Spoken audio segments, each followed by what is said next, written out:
Every day for me, when I look out the window, I think about my day. I wish there was something like a disability report. I could say like lots of traffic on the avenues, steps with a chance of public restroom. Watch out for electric bikes. Prior to my disability, which was only a few years ago, I didn't give a thought to where I was going.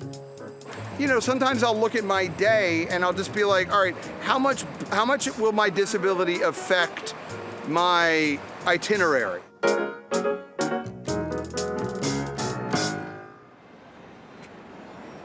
Before I lost my vision, the city was easy to navigate. If there was construction on the sidewalk, I would merely walk around, no big deal.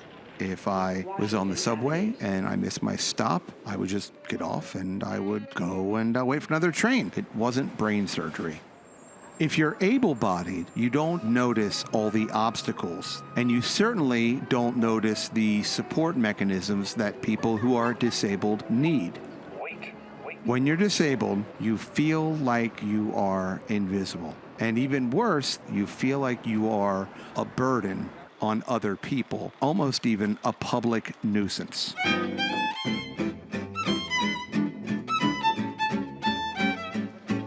Nina is a wheelchair user and she has a lot of challenges, and she's also a psychologist, so she can maybe listen to me complain, and while I'm there, I can complain about my mother. What do you even have? My disability? So I Yes. have arthrogryposis. It's a joint condition. I also have scoliosis. I've used a chair since I was, since I was a kid, for as long as I can remember. Okay. About 2 months ago, I was at an Upper West Side supermarket. So I go up there and I have my stuff and I'm putting it up and I'm sort of making a little bit of small talk. I had a credit card to use and I put it in the wrong way. Well, I guess the way that I did it, somehow, I don't know, maybe because I have a plate on my head or something, I like fried the computer. So they had to reboot it and they had to call the manager over. And I didn't have the stick out, I'm not wearing my glasses, so by all intents and purposes, I just look like an aging swimsuit model. Now I'm like trying to explain to this woman who's just kind of not having it. And I was like, look, I said, I'm sorry. I said, I'm actually really blind. And she goes, oh yeah, me too. And I was like, immediately I was like, ugh. I leave, I'm like, fuming on the way home. I go home, my wife is there, the kids are there. I like put the stuff down. My wife's like, you okay? I'm like, I'll be right back. And I have like 3 of those orange and white sticks. And I go back to Zabar's with an extra stick. And I walk in and she's there. And I go, hey, I said, remember I'm the guy that with the card and the machine went like that. And I said I was blind. And I said, I actually use one of these. And my voice was like shaking. I was angry. I was frustrated. I was embarrassed. Yeah. And so I took the stick and I unfolded the whole stick and I slammed it down on the thing. And I said, here, if you're really blind, you can have one of these fucking things. And I slammed it down. And she was like, I don't want it. I said, no, you're blind apparently. I'll see you at the next meeting. And then I walked out, and the greatest thing, I walked out the entrance only. So I hit the door. I just got home. I know. I got home. Has that happened to you before? Number 2, have you dealt with it? What do you do? Of course. I mean, that experience of anger and embarrassment and rage is so normal. And I think what a lot of disabled people, what we carry with us is this sense of guilt and shame for just kind of existing, right? For having to put our needs out there and not have it be met with empathy or in a way where it's matched, right? And kind of accepted, but kind of thrown back into our face like it was with that woman, right? Claiming that, oh, me too. I mean, that's so condescending and it misses the mark and it's so rude. And I think a lot of times we're expected to be nice and poised, and this image of the good disabled person that is so strong and kind. Nina makes a really good point. There's a way that the able-bodied world says, okay, this is the world that we have created. You're disabled, fit into our world, even though it wasn't like we made ourselves disabled. Did I just walk into traffic? A little bit. Jesus Christ, Arnold. The world needs to become more accessible, even accessible for people that don't realize it needs to be more accessible. We are human beings. What are we? Animals? Are we not men? Here we are in what can only be described as an inhospitable train entrance for someone who is visually impaired. I would draw your attention to the fact there is no contrasting tape. Contrasting tape is really helpful. Why? Well, because it's contrasting. So this is all, to me, it looks like just a giant bleh.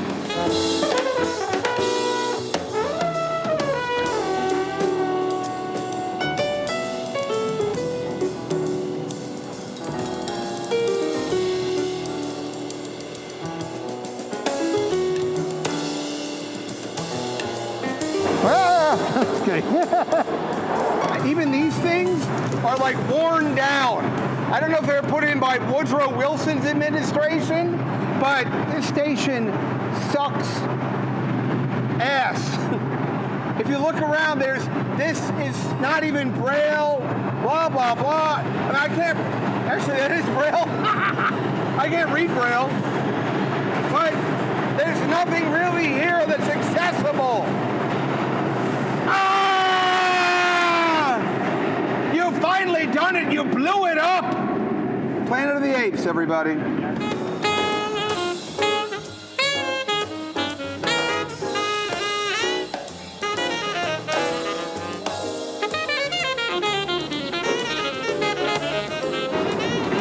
Let's see if we hear the announce the station. Wait for it. Wait.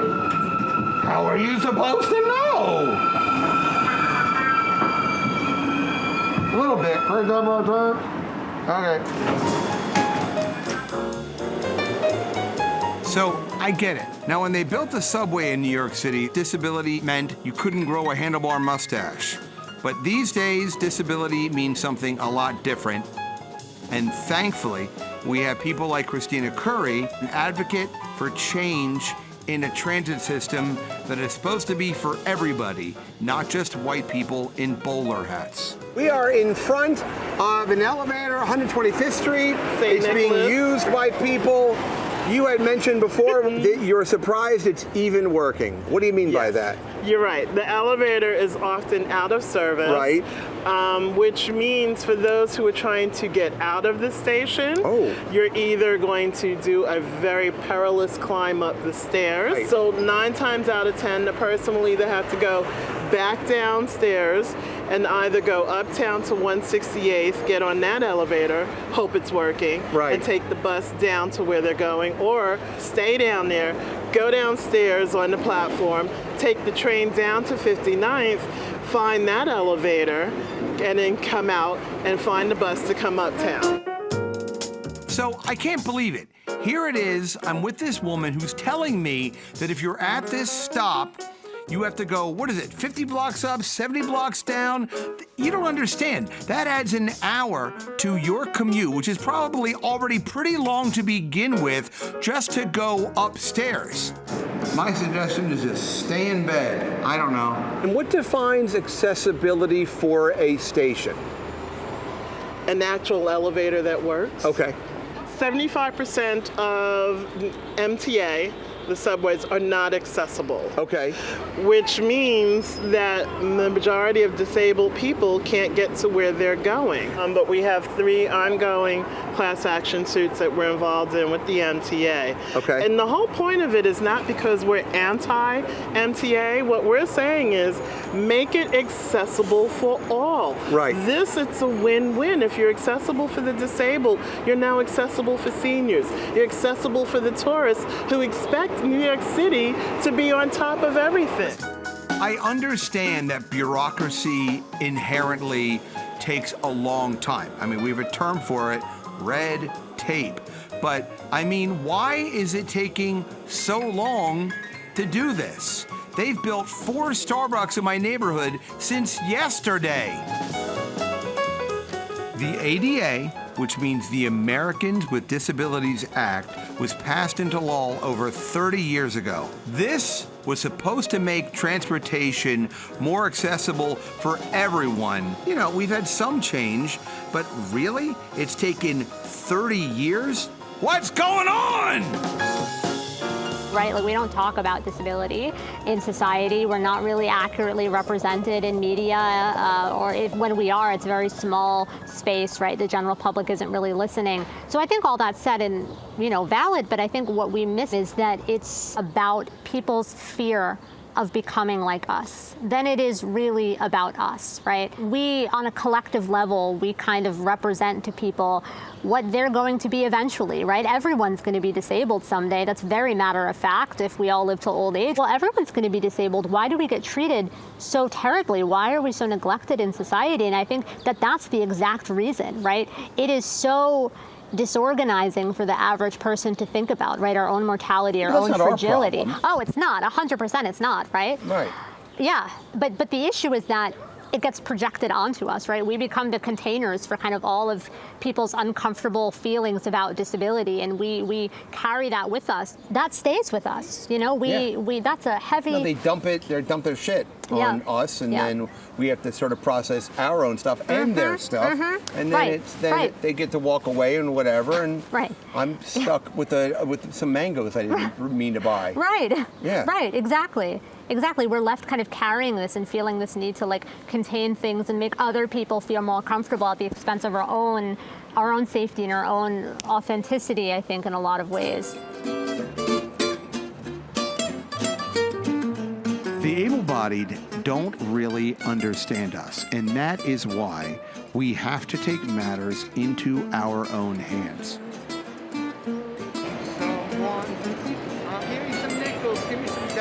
Our old friend, Quemuel Arroyo, is doing exactly that. Q has just been appointed the Chief Accessibility Officer at the MTA. Q has agreed to show me all around the changes at Grand Central and how these changes can be implemented in the entire transit system. So the developers at 1 Vanderbilt Place, which is a brand new development that's within 50 feet of Grand Central, which is, public. They were required to put in accessible elevators and, make it more accessible just by virtue of sharing the same space as Grand Central, which is great because we finally put the screws to those corporate fat cats. Ha ha! I'm new to this, community, for lack of a better term, but you get so used to things being shitty, you know what I mean? The railroad's really doing some awesome things. The goal is really there to be no distinction between an able-bodied person's experience in the railroad than a non-disabled person's experience. So right now, we're still in Grand Central Station, is that right? Yes, we are in Grand Central And we are Station. about to enter 1 Vanderbilt, is that right? Yes, this is the passage. Oh, I'm excited! Somebody play my nipples! And welcome. I got one foot here! Welcome to Narnia. We're in Narnia, baby. Watch out. Tolerate your boy. 1 Vanderbilt. This is beautiful. A beautiful building, an amazing connector to our transit system. I can eat off this floor. It is a beautiful thing, yes. And so you can actually enter the train station via a private office building. Exactly. We have new screens paid for by private monies that talk about our train system, what's coming. I see, S. Okay. The shuttle into Times Square in 3 minutes. Right. Absolutely. And over here you see new escalators that are connecting 42nd Street, new elevator that'll take people to Vanderbilt. Right. Or right back into Grand Central. And I want to thank, look at this. There you go. Very fancy, beautiful elevators, quite different from... And this is actually traceable, that's nice for me. Yes, very high visible. There's an observation deck? Oh, coming soon. There will be an observation deck at 1 Vanderbilt, yes. This is gorgeous. Beautiful. All right, come on, let's go. All right. Oh, it's nice and deep, too. It's very deep, yes. So we're going to go back to Grand Central. Now, if you're in the street, you can totally connect. Going back to the terminal, everybody. Yep. Here we go. And here we are connected again to beautiful Grand Central. Oh, cool, man. Again, back the other way, out of Narnia into reality. Quantum leap!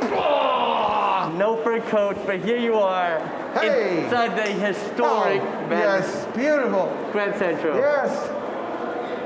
Are there any incentives for private enterprise to make things more accessible? Absolutely. It'll be on a rolling basis. Depending on the type of enhancement that they deliver to the MTA, they'll get a bonus. For example, if they put in new stairs, new escalators, new elevators within their footprint or outside on the sidewalk, and they maintain that, they'll be able to get a 5 up to 20% bonus on their construction. That means they'll be able to build higher than the zoning code allows in that area, or denser than they normally would have. One Vanderbilt is a unique example of one developer footing the whole bill. Most of the time, developers get incentives just for providing the space in their new building, with the MTA actually paying to put in the elevator.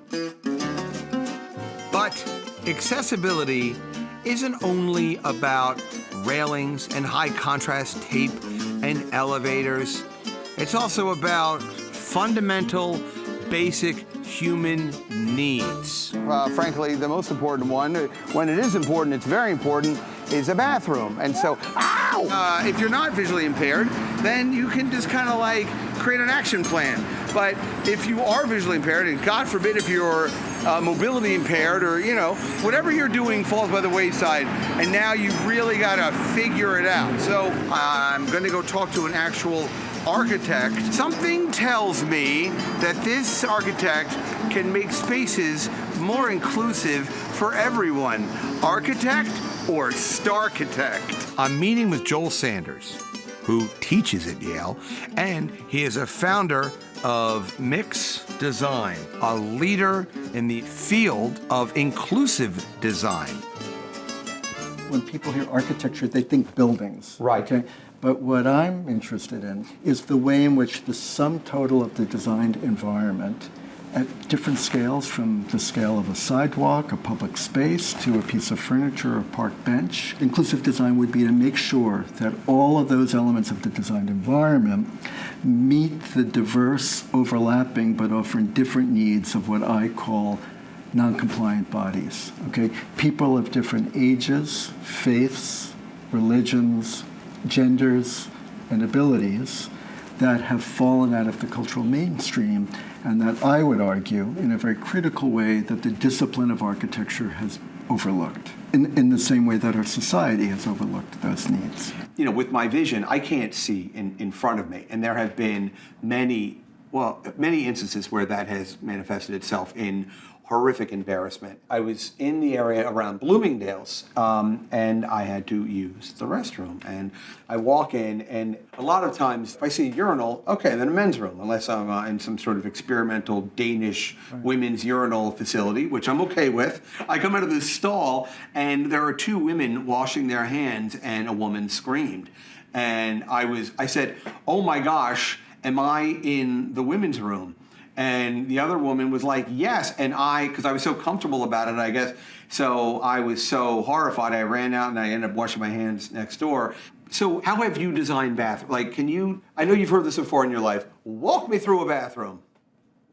Our first initiative at Mixed Design was to come up with prototypes that eliminate the binary bathroom, eliminate sex-segregated restrooms, and we feel meet the needs of a whole spectrum of different people, including yours. Okay.